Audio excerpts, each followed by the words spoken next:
Oke. Baik, kelanjutannya dari kata kenoo ataupun kenosis ayat 6 Filipi 2 ayat 6 sampai yang ke-8 ya. Sekarang perhatikan ayat yang keberapa? 6b. Ya, coba dibaca dulu ayat 6b-nya apa di situ? 6b-nya, ayo. Apa di situ? Yo. Atau baca secara lengkap aja dulu, baca lengkap 2 3 ya. Yang walaupun dalam muka Allah tidak menganggap kesetaraan dengan Allah itu sebagai milik yang telah diperantahkan. Ya, jadi kata setara dengan Allah. Itu kata apa di situ? Ada kata setara dengan Allah. Ayo baca bersama-sama bahasa Yunaninya 2 3 ya. Einai Isa Theo. Einai Isa Theo. Kalau bahasa Indonesianya Yesus setara dengan Allah. Dalam Yunani begitu. Dalam bahasa Inggrisnya sama-sama 2 3 ya. Equality. Bahasa Indonesia, Lembaga Alkitab Indonesia Setara dengan Allah. Oke, perhatikan kata kerja dalam bahasa Yunani, kata kerjanya adalah apa? Einai. Dari kata eimi. Ya, eimi. Dalam tensis yaitu kini gnomik, yaitu apa? Menjelaskan keadaan yang selalu terjadi, yang selalu ada, berlaku dahulu, sekarang dan kekal akan datang. Nah ini itu kata eimi atau dari kata kerja einai, eimi. Nah itu menunjukkan keadaan yang selalu terjadi. Tidak pernah berhenti dia terjadi. Perhatikan ya, tolong handphonenya diamankan dulu ya. Oke, jadi berlaku ada sekarang, ada dahulu, ada sekarang, ada di dalam kekekalan yang akan datang. Jadi berlaku dulu, sekarang dan selama-lamanya. Nah itu kata eimi ya. Jadi ini bukan menerangkan keadaan yang terbatas. Kalau kalian ini kapan terjadi? Ketika lahir. Pada saat lahir di dunia kan? Ya. Tapi sebenarnya sudah ada proses kan? Sudah. Sebelum lahir dunia. Prosesnya di mana? Kandungan. Dalam kandungan. Berapa lama kalian di kandungan? 9 bulan.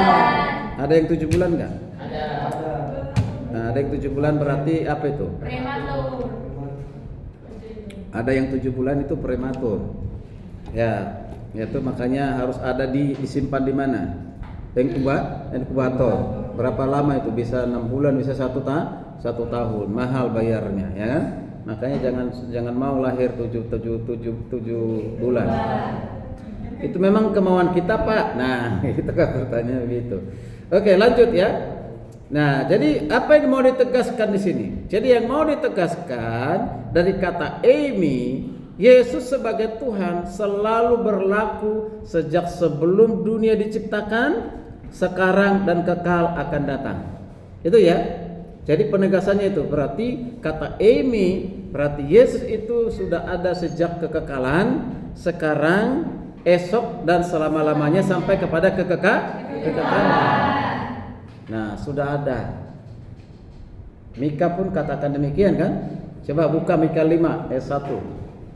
Mika 5 ayat 1.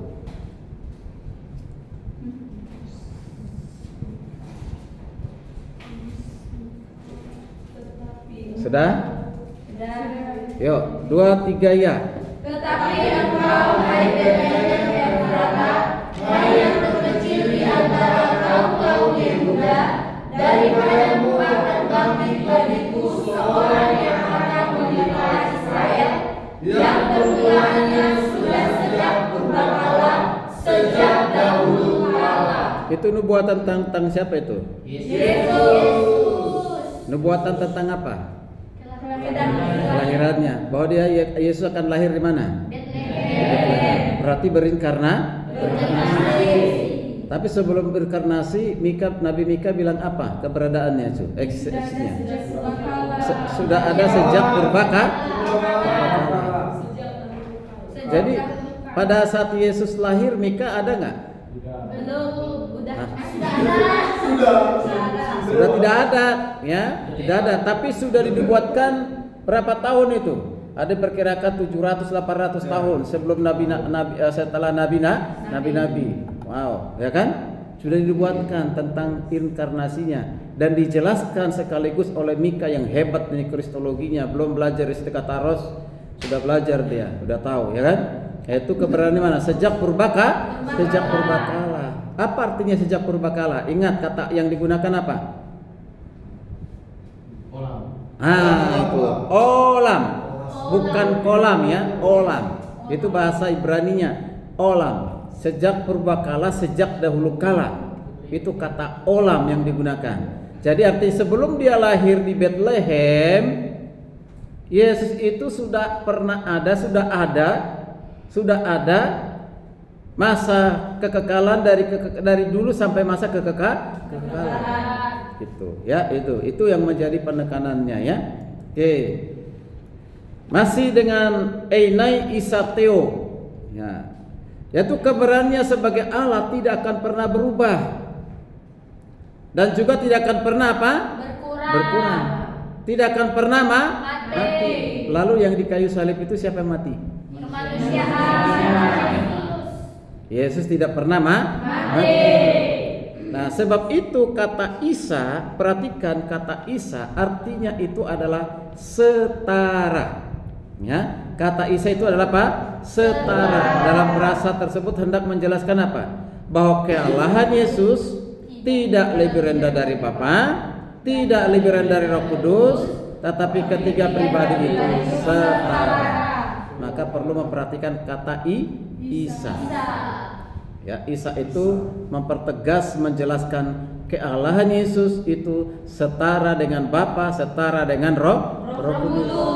Berarti yang mengajarkan bahwa Yesus lebih rendah dari Bapa, diapain? Bagaimana kita dengan seorang yang mengajarkan Yesus itu lebih rendah dari Bapa? Pertama ditolak, kemudian didoakan. Nah, pertama ditolak kemudian didoakan. Ya, bagus juga ya. Ya. Disumpahin gak sih? Ya. Gak usah disalibkan ya. Itu haknya Yesus. Ya. Haknya Yesus. Oke. Jadi itu ya. Jadi tiga pribadi itu adalah setara. Nah, kemudian penekanan makna teologisnya, jika Bapa dan Roh Kudus tidak berubah, tidak kehilangan kesadaran, tidak kehilangan kemahatauan, demikian juga siapa? Yesus sebagai Allah. Kan orang percaya Allah Yahweh itu tidak pernah berkurang kemahatauannya, hilang kemahatauannya, ya. Nah, kesadarannya tidak pernah hilang. Itu ya. Ya, Bapa dan Roh Kudus. Nah, karena setara berarti Yesus juga harus disamakan dong. Gak adil kalau Yesus itu direndahkan. Nah itu ya. Ketika Yesus direndahkan, banyak orang yang tepuk tangan. Itu ya. Oke, nah ini ngeri. Tapi di sini tidak ada yang tepuk tangan ketika Yesus direndahkan. Tapi ketika Yesus ditinggikan, nah kita boleh tepuk tangan. Ya. Nah, jadi itu. Yesus itu adalah sebagai Allah yang tidak pernah. Bapa tidak berubah, Roh Kudus tidak berubah, Yesus pun tidak pernah berubah. Di dalam hal apa? Sifat kemahatauan, kemahadiran, dan juga sifat kekal. Nah, kekal. Oke. Nah, sekarang kita lebih kepada kata kenosisnya, mengosongkan diri. Ya, mengosongkan diri. Nah, kata kenosis. Nah, kenosis jangan diartikan seperti ini. Arti pengosongan menurut Kamus Bahasa Indonesia, yaitu Kamus Bahasa Indonesia, Kamus Besar Bahasa Indonesia, ya kan? Ya. Jangan diartikan. Nah, kayak gini, kalau masih ingat nggak di hermeneutik? Mencari arti kata menggunakan salah satunya apakah kamus bahasa Indonesia. Tapi katakan, tapi jangan tergantung kepada pengertian menurut kamus. Kan pasti ada perbedaannya dengan pengertian menurut Alkitab. Ya, Alkitab. Jadi mengapa gunakan kamus? Itu upaya untuk mencari kata yang paling dekat, gitu kan? Ya, pengertian kata yang pemahaman kata yang paling dekat begitu. Bisa itu salah satunya, salah satunya. Makanya perlu lihat kamus bahasa Yunaninya, bahasa Ibraninya, bahasa Inggrisnya kan gitu ya. Kemudian bahasa terjemahan bahasa daerah gitu ya. Oke. Nah, jadi kata kenosis atau pengosongan diri jangan gunakan dengan bahasa Indonesia. Ya, maksud kamus bahasa Indonesia karena ya kalau misalnya kosong, misalnya air segelas segini, ini kosong, nggak ada air gelas tadi ya. Misalnya ini kosong, ya kosong, lalu ditumpahin air, jadi penuh, itu kan? Atau air, maksudnya sorry, air yang ini apa dikatakan air yang ada isinya, nah isinya ini dikosongkan, diambil semua, ya. Sangat begini, saya kosongkan dulu ya.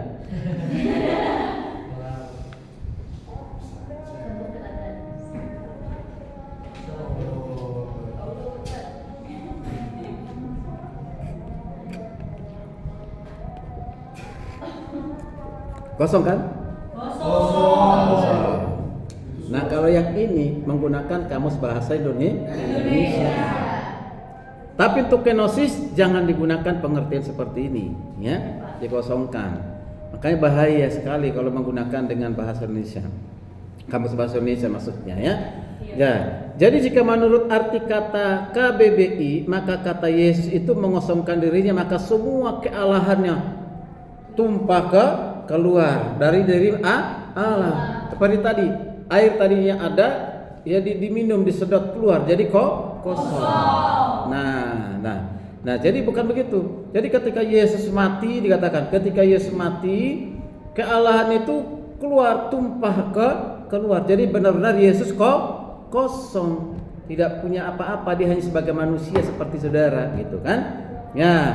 Oke, dengan demikian pada saat kenosis maka Yesus sudah bukan Tuhan lagi kalau benar-benar kosong. Karena kealahannya telah meninggalkan siapa? Yesus, atau dikatakan mati, terbunuh. Tadi dibunuh oleh siapa? Bapa, dilucuti oleh Bapa. Nah, ini pandangan-pandangan yang sangat berbahaya, pandangan yang bertentangan dengan Alkitab, pandangan yang menyimpang dari Alkitab.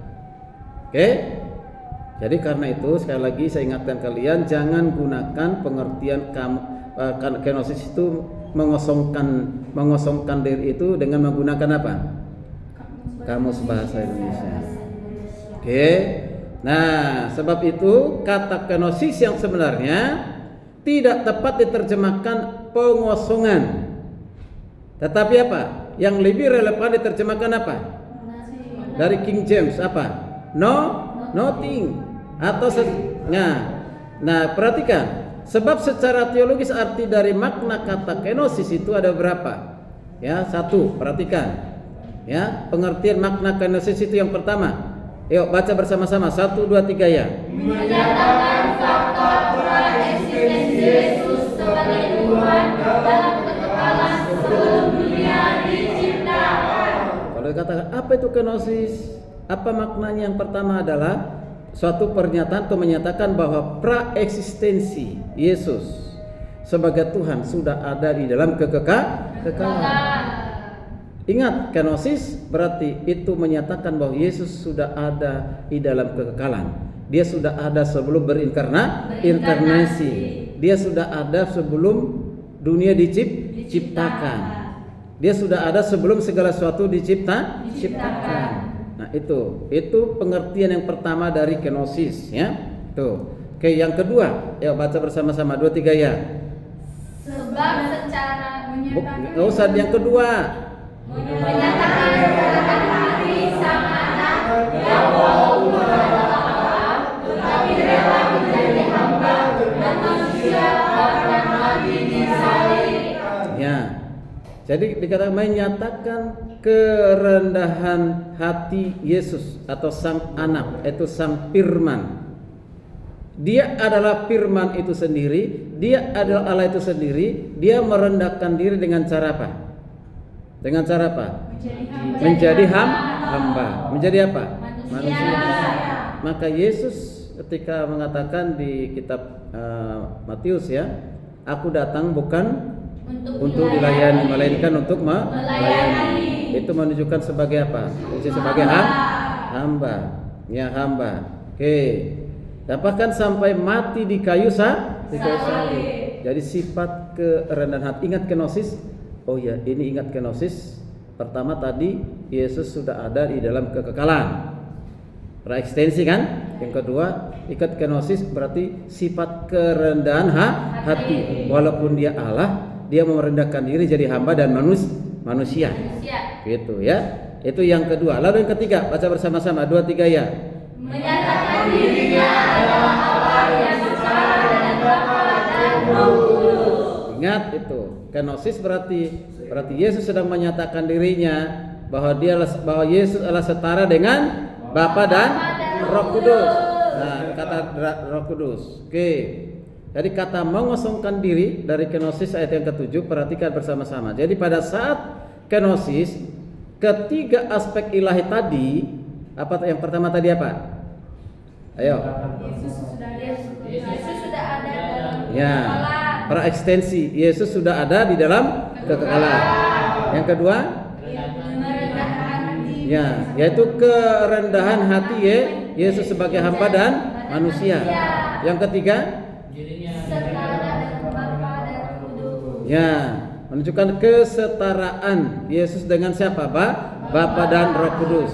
Nah, jadi dalam ketiga aspek ilahi tersebut, di atas yang tadi dikatakan bukan dikeluarkan, perhatikan, kata kenosis itu bukan dikeluarkan, ditinggalkan, ditanggalkan, dihilangkan ataupun dibunuh.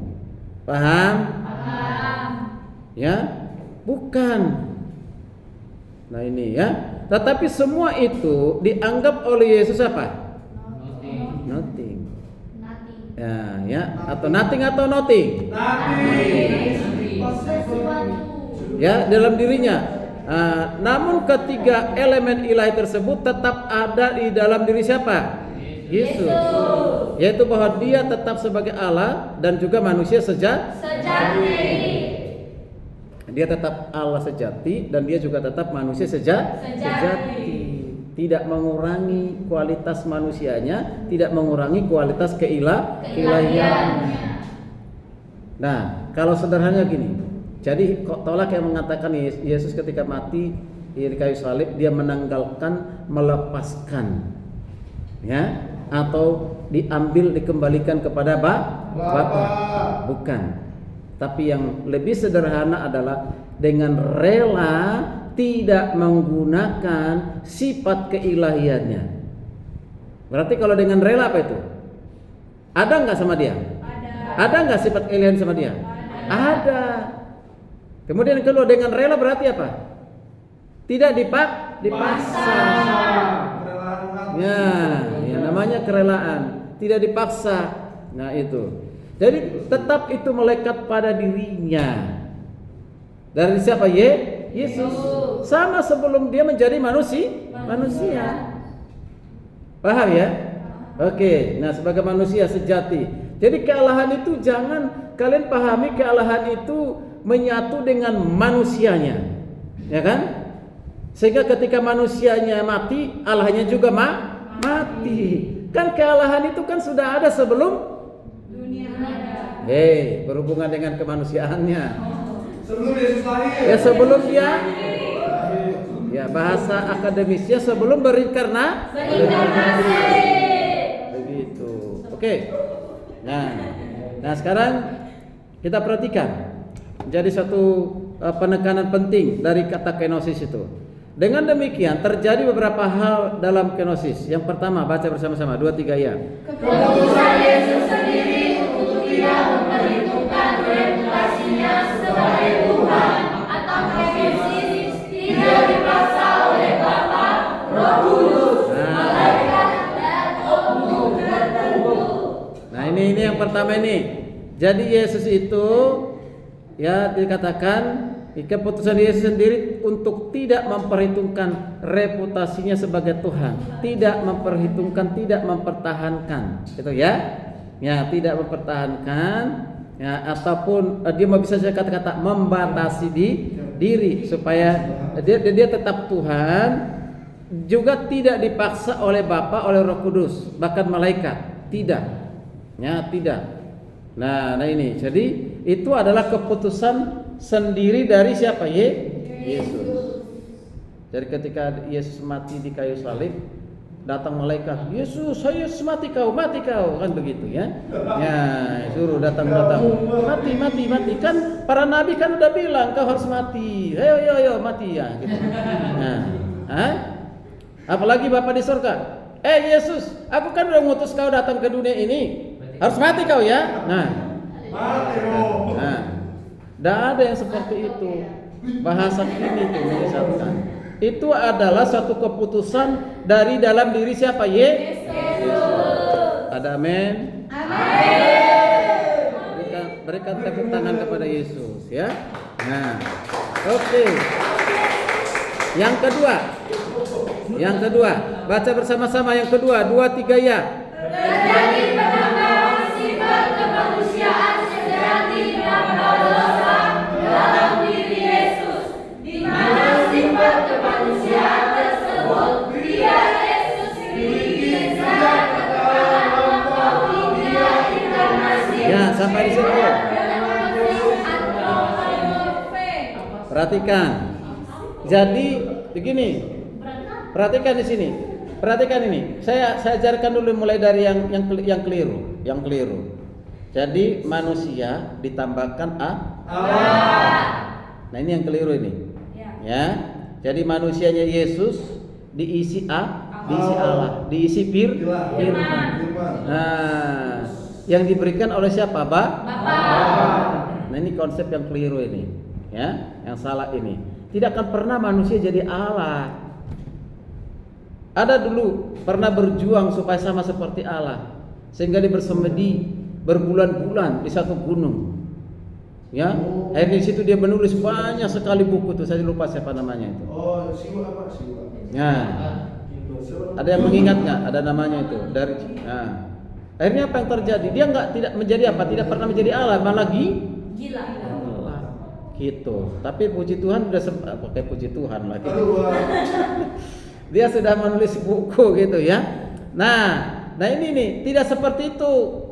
Jadi Allah menambahkan bagi dirinya apa? Manusia. Sekali lagi, yang Allah yang adalah Roh yang sudah ada di dalam kekekalan, ini Allah yang dalam kekekalan mengambil apa? Manusia. Nah, kalau orang bilang, bagaimana mungkin? Ya kalau kau pakai logikamu yang terbatas itu, ya nggak mungkin, ya kan?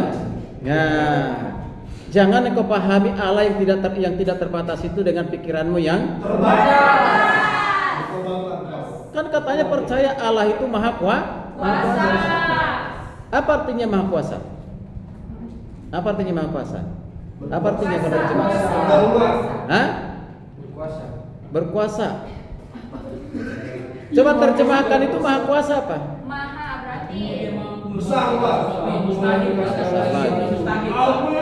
Tidak mustahil. Namanya maha kuasa berarti dia dapat melakukan apapun. Ya. Dia dapat mengerjakan, membuat apapun. Dari yang tidak ada menjadi ada. Yang mustahil bagi kita, bagi dia tidak ada yang mustahil. Yang tidak mungkin bagi kita mungkin. Itu namanya maha kuasa. Nah kalau dia menjadi manusia, apa sulitnya? Ya kan? Bisa nggak kalau dia menjadi jenis makhluk yang lain? Bisa. Jangan dibatasi, ya. Ya bisa, tapi dia tidak lakukan. Ya, oke. Ini kita nggak ada istirahat, langsung selesai.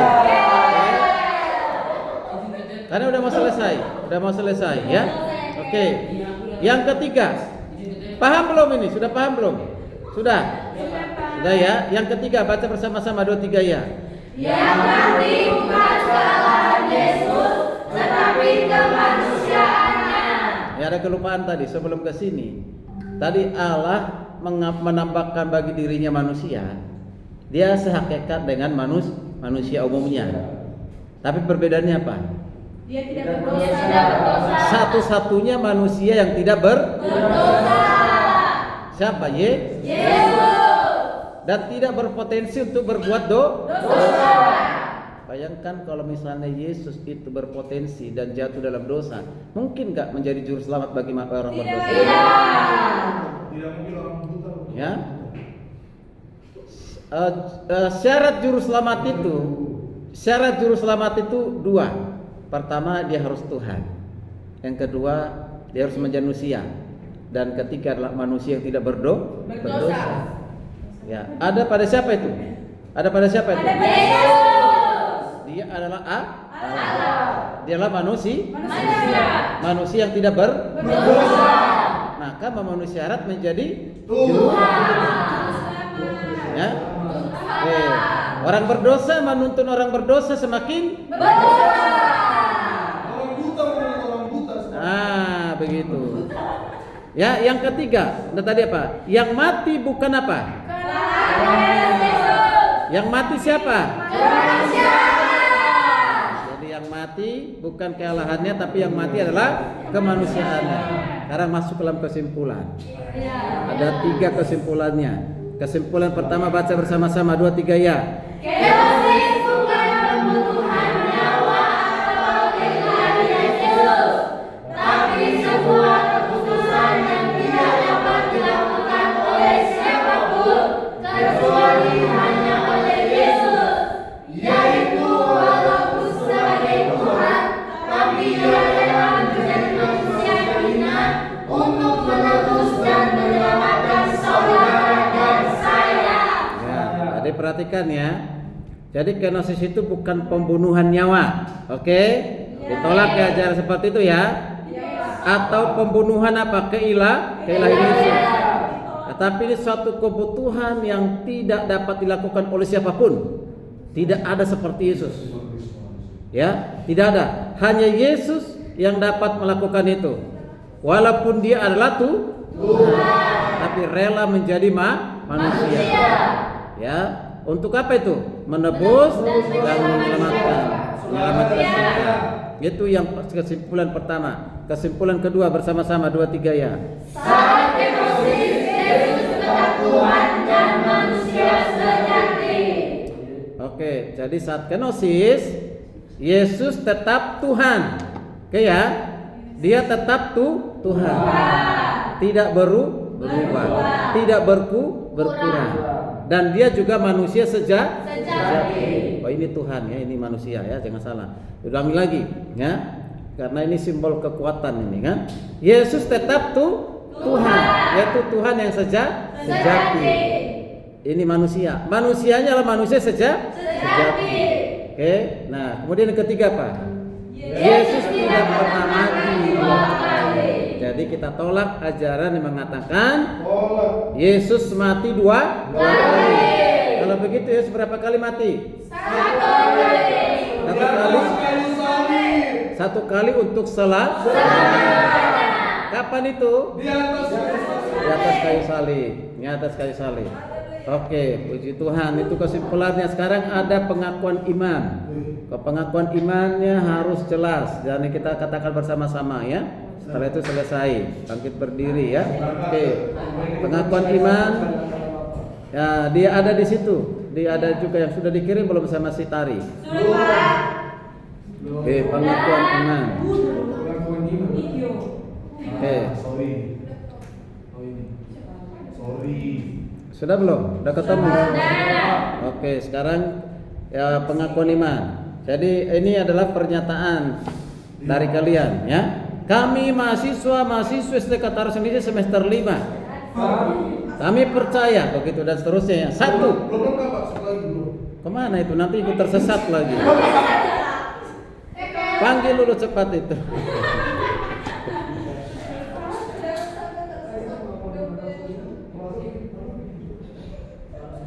Ayo berdiri, sama-sama berdiri. Berdiri. Kalau saya tidak berdiri karena saya lagi rekor. Sudah? Sudah? Mulai dari kata kami ya. Gunakan 1, 2 dan 3 itu, lalu nanti itu di bawah itu jangan lupa itu yang itu ya. Oke. Sudah? Hitungan ke 3. 1, 2, 3. Kami mahasiswa